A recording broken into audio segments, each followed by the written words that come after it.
नमस्ते एवरीवन। हमने पिछले एपिसोड्स में बात की है इमोशनल एंड सोशल हेल्थ की और मेंटल हेल्थ की।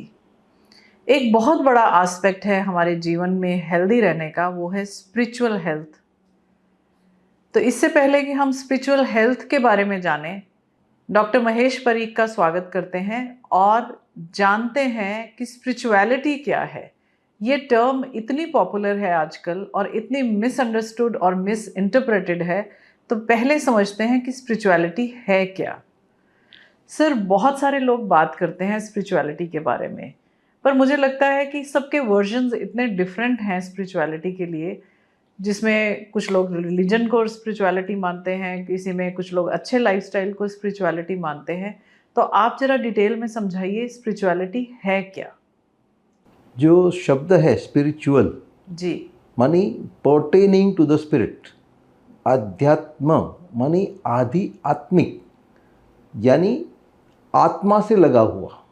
अच्छा, आत्मा के साथ जुड़ना या आत्मा के साथ लगाव रखना आध्यात्मिक है, स्पिरिट को जानना स्पिरिचुअल है। मतलब ये दोनों सेम बात हो गई। Correct. तो व्हाट इज दिस आत्मा एंड स्पिरिट? हाँ, तो ये जो आत्मा स्पिरिट है वो पूरे विश्व का बेस है, मैट्रिक्स है, बैकग्राउंड है।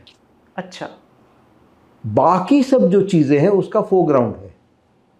ओके। ये पार्श्व भूमिका है, ये आगे उसके ऊपर सुपर इम्पोज्ड है।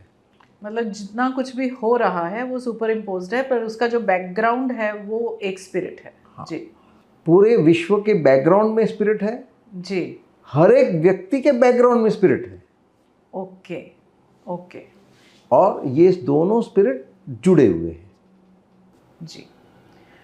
तो जैसे हम तो ऐसा मानते हैं कि हमें शरीर का पता है, मन का पता है, विचारों का पता है, सोसाइटी का पता है, तो ये आत्मा को कैसे जाने? हाँ, तो ये हमारे अनुभव में नहीं है जी, उसको हमें अनुभव में लाना है, उसका अनुभव करना है। अच्छा, तो कैसे किया जाए?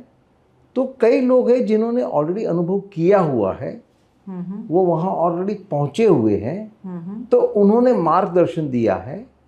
वो मार्गदर्शन हम फॉलो करेंगे, उसके अनुसार जिएंगे, तो हम भी वहाँ तक पहुँच पाते हैं। ओके। तो मुझे जो बात समझ आई है, जो आध्यात्मिकता है या स्पिरिचुअलिटी है, वो एक ऐसी जर्नी है जो हमें अंडरटेक करनी है, जहाँ से हम शुरू होते हैं, जो है हमारे पास ही, हमारे भीतर है वो गहराई, वो स्पिरिट, और उसको हमें अपने जो पूरी कॉन्शियसनेस है या जो बैकग्राउंड में जो स्पिरिट है उसके साथ जुड़ना है और जोड़ना है। ऐसा बहुत सारे लोग कर चुके हैं और उन्होंने हमारे लिए पद चिन्ह छोड़े हैं। उन पद चिन्हों पर चलकर हम वहाँ तक पहुँच सकते हैं। तो ये तो हो गई स्पिरिचुअलिटी। तो स्पिरिचुअलिटी क्या है हमने बहुत गहराई से समझा है। शरीर, मन, स्वभाव और विचारों से परे।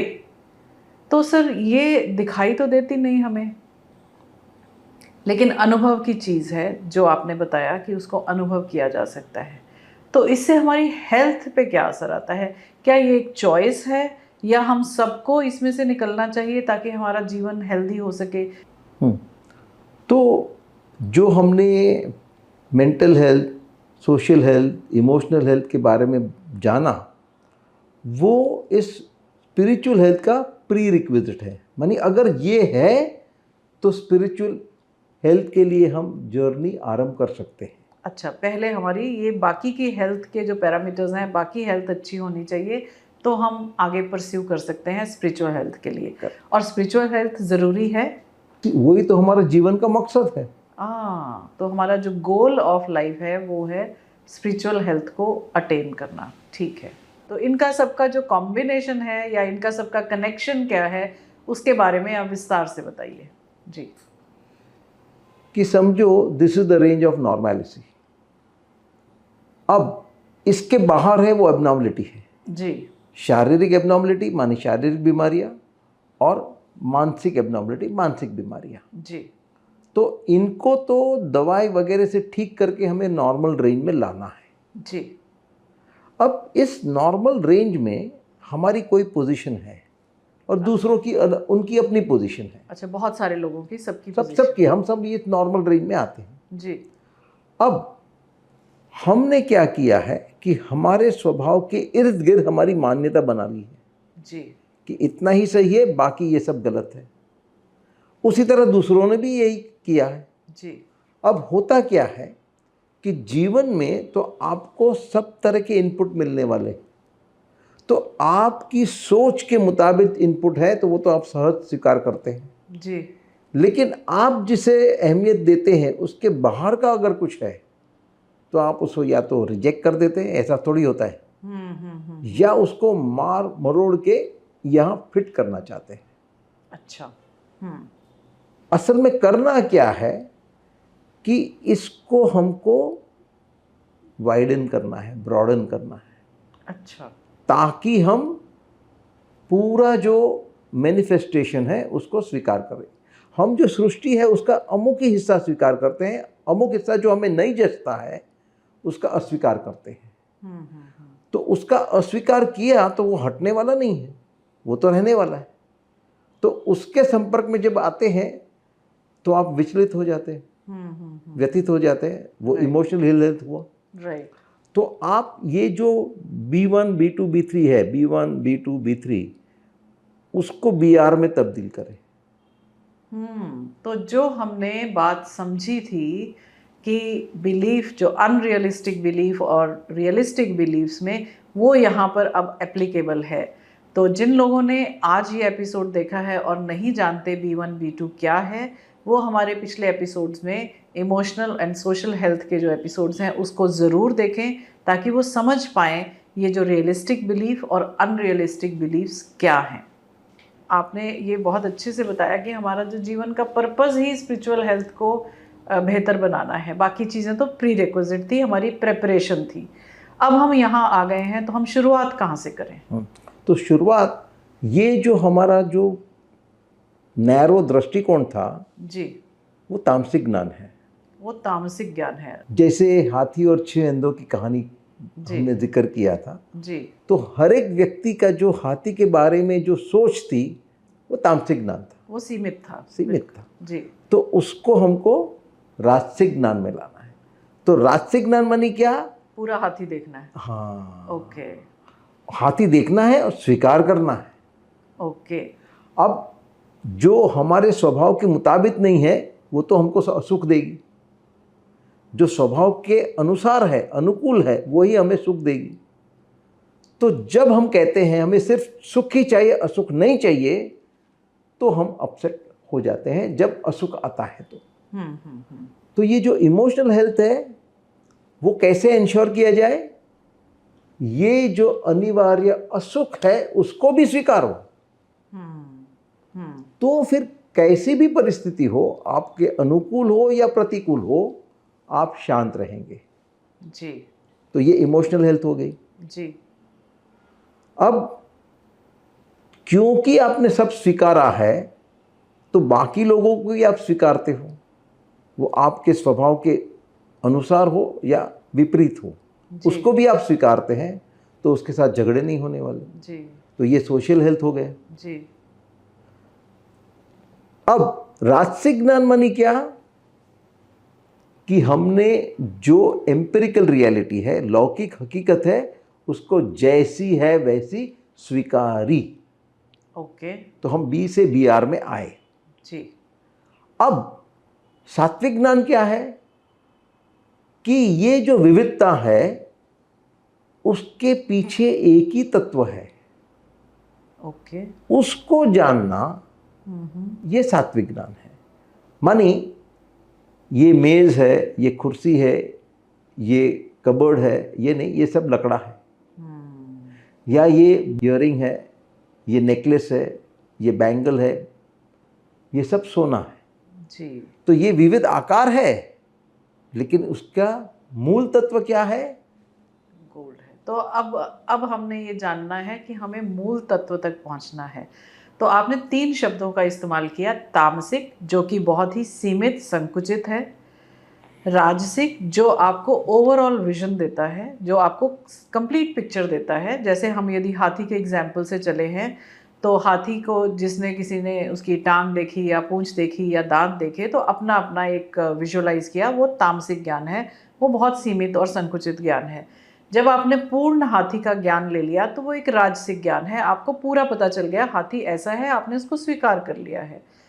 लेकिन ये जान लेना कि हाथी का मूल तत्व क्या है, या जो भी रियलिटीज़ हैं या जो भी सच है, लौकिक सच है, उसकी जो विभिन्नताएं हैं, जो डिफरेंट लोग हैं, जो डिफरेंट पशु पक्षी हैं, या फिर जो डिफरेंट जितनी चीज़ों से भी सृष्टि बनी है, उसका जो मूल तत्व है वो एक है। एग्जाम्पल सर ने दिया है, जैसे गहने होते हैं, एक कंगन है या एक चेन है या एक ईयररिंग्स हैं, उसका यदि मूल तत्व सोना है तो आप सोने के साथ कनेक्ट हो जाओ, उससे फिर जो भी चीज़ें बनती हैं उनको आप उसी तरीके से देखोगे, क्योंकि मूल तत्व जो है वो सोना ही है। तो सर स्पिरिचुअलिटी का मतलब है मूल तत्व तक पहुंचना। ठीक है, ये आपने बहुत अच्छे से सिंपल तरीके से बता दिया है कि हम जहाँ से शुरू होते हैं और जहाँ पर हमें पहुँचना है वो है मूल तत्व, जिससे हम भी बने हैं, पूरा लोक भी बना है, पूरी सृष्टि भी बनी है। बहुत सुंदर। तो हमें स्पिरिचुअलिटी बहुत ज़रूरी है, ये तो स्पिरिचुअलिटी का मतलब हुआ। स्पिरिचुअल हेल्थ इसलिए ज़रूरी है ताकि हम एक संपूर्ण जीवन जी सकें, पूरी सृष्टि को समझ सकें। अब इसके लिए हम कैसे शुरुआत करें? अभी हम लोगों ने जैसे फर्स्ट स्टेप लेना है तो कैसे लें? तो ये बाकी के जो हेल्थ है, physical health, mental health, emotional health, social health, वो इंश्योर कीजिए। उसके बाद स्पिरिचुअल जर्नी चालू होगी। वो जर्नी क्या है, कैसे ली जाएगी? तो पहले तो हमने सिर्फ जाना, ये हमारा अनुभव नहीं है, अनुभूति नहीं है जी। अब वो जानने के बाद उसको मान के हम उसकी ओर बढ़े। अच्छा। तो ये हमारी आध्यात्मिक यात्रा शुरू हुई, और वहाँ जब हम पहुँचे तो ये आत्मज्ञान हुआ। ओके। ऐसे आत्मज्ञान को प्राप्त किए हुए व्यक्ति कौन? भगवान बुद्ध, अच्छा, भगवान महावीर, जीसस क्राइस्ट, गुरु नानक, मोहम्मद पैगंबर जी, रामकृष्ण परमहंस जी, रमन महर्षि जी, ये सब लोग वहाँ पहुँचे। अच्छा, ये सब लोग आध्यात्मिक ज्ञान प्राप्त कर चुके हैं और हमारे लिए मैसेजेस या फिर हम कहें गाइडलाइंस छोड़ के जी। शास्त्रों में वही है जी, जो उपनिषद है वो यही बात करते हैं जी जी। वहाँ जो बातें की है उसको हम जीवन में उतारें तो हमारी भी आध्यात्मिक यात्रा शुरू हो जाए। तो जो एक बिगिनर है जिसने अभी आध्यात्मिक यात्रा शुरू ही करनी है, तो क्या वो स्क्रिप्चर से शुरू करे या कैसे शुरू करे? तो पहला स्टेप क्या है? तो जो हमने इमोशनल हेल्थ की बात की, भावनात्मक स्वास्थ्य की बात की, उसका फ़ायदा क्या है? कोई भी परिस्थिति हो हम शांत रहेंगे जी। शांत रहेंगे तो हमारी कार्यक्षमता बढ़ेगी जी, हमारे संबंध सुधरेंगे जी, हमको बीमारियां नहीं आएगी जी। ये तो लाभ है ही है, लेकिन उससे और बढ़ के भी लाभ है। वो क्या है जी? तो फर्ज करो कोई कमरा है जी, वो दूसरे कमरे में खुलता है। अच्छा। और जो बाहर का कमरा है उसके बाहर आप खड़े हो जी, और उस दरवाजे से कोई बाहर आया तो आपको मालूम पड़ेगा वो कहाँ से आया, भीतर के कमरे से या बाहर के कमरे से? नहीं। लेकिन अगर आपको मालूम है कि बाहरी कमरा पूरा खाली है तो जो भी आया वो भीतर के कमरे से आया जी।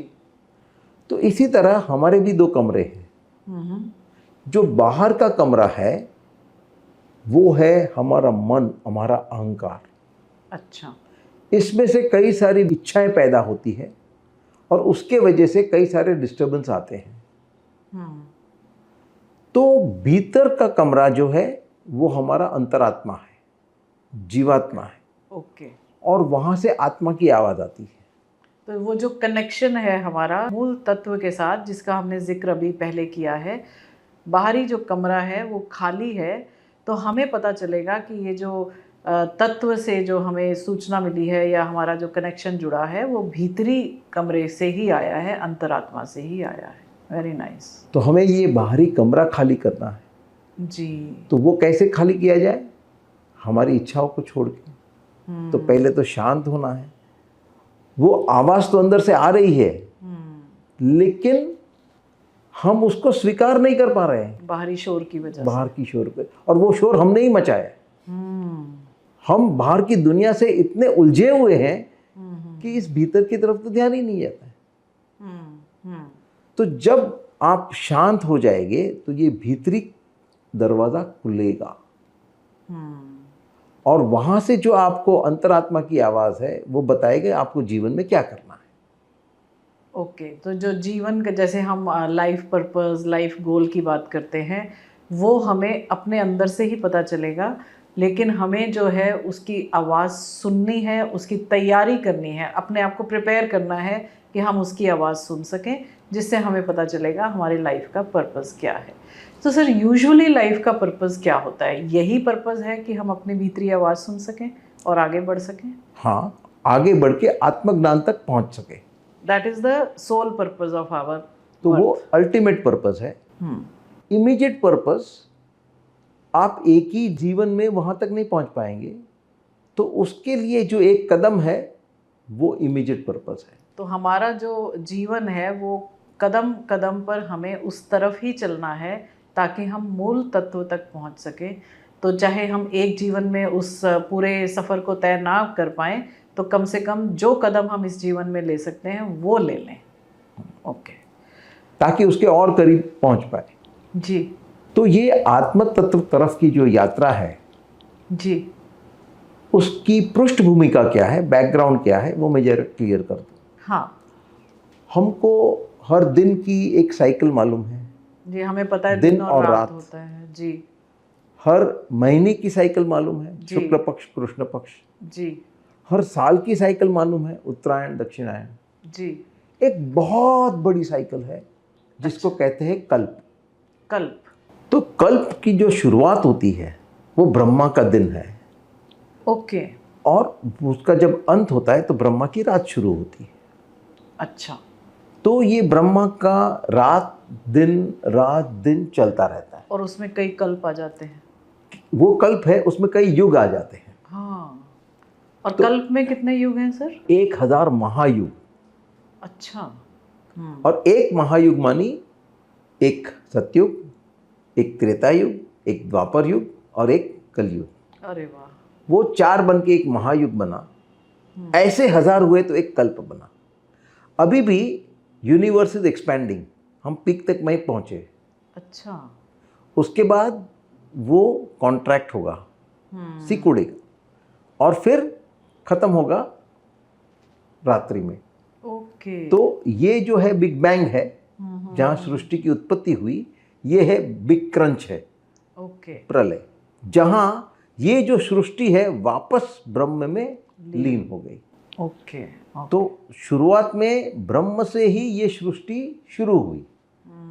तो जब सृष्टि की शुरुआत होती है तब उसमें से 2 प्रिंसिपल्स निकलते हैं, पुरुष और प्रकृति। तो प्रकृति इज द मटेरियल प्रिंसिपल और पुरुष इज द स्पिरिचुअल प्रिंसिपल। ठीक है। तो प्रकृति से अनेक लोक बनते हैं। अच्छा। जैसे हम अभी जी रहे हैं वो मृत्यु लोक है, फिर स्वर्ग लोक है, नर्क लोक है, पितृलोक है। तो वहाँ भी प्रकृति का ही राज है। अच्छा। और इन लोक में जीव आते हैं। तो ये जीव प्रकृति में आए हैं किस वास्ते? तो अपने अज्ञान को दूर करने के वास्ते। अच्छा। तो जीव क्या है? वो एक शुद्ध आत्मा है जो इस ब्रह्म का ही अंश है, लेकिन उसके पास अज्ञान का कवरिंग है। अच्छा। तो जीव आता है, जन्म लेता है इस अज्ञान को हटाने के लिए अपने अनुभवों से। अच्छा। ताकि वो वापस शुद्ध आत्मा बन जाए। ओके। और ब्रह्म में लीन हो जाए। ठीक है। तो जब ये जीव जन्म लेता है इस मकसद से, तब वो खुद तो निष्क्रिय है, इसलिए इसको एक एजेंट दिया जाता है जो है अहंकार। अच्छा। और 2 करण यानी इंस्ट्रूमेंट दिए जाते हैं, अंतःकरण और बाह्यकरण। ओके। अंतःकरण है वो मन बाह्यकरण है वो शरीर। तो ये अहंकार को मन और शरीर का इस्तेमाल करना है ताकि जीव का जो अज्ञान है वो हटे और वो आत्मज्ञान की प्राप्ति कर सके। तो हमें शरीर, मन और अहंकार इसलिए मिला है ताकि हम अपना जो अज्ञान है उसको दूर करें और शुद्ध आत्मा बन के वापस चले जाएं। पर क्या ये अचीवेबल होता है एक जन्म में? इन सब ने अचीवेबल करके बताया है जी। शास्त्रों में इसके कितने सारे उदाहरण हैं। तो इसके बारे में बहुत सारे सवाल और उठ रहे हैं, लेकिन मैं आपसे अगले एपिसोड में इसके बारे में और विस्तार में बात करना चाहूँगी। स्पिरिचुअलिटी को समझना चाहूँगी, स्पिरिचुअल हेल्थ को समझना चाहूँगी। इस समय के लिए धन्यवाद। इसी चर्चा को विस्तार से और गहराई से समझेंगे नेक्स्ट एपिसोड में। Thank you so much.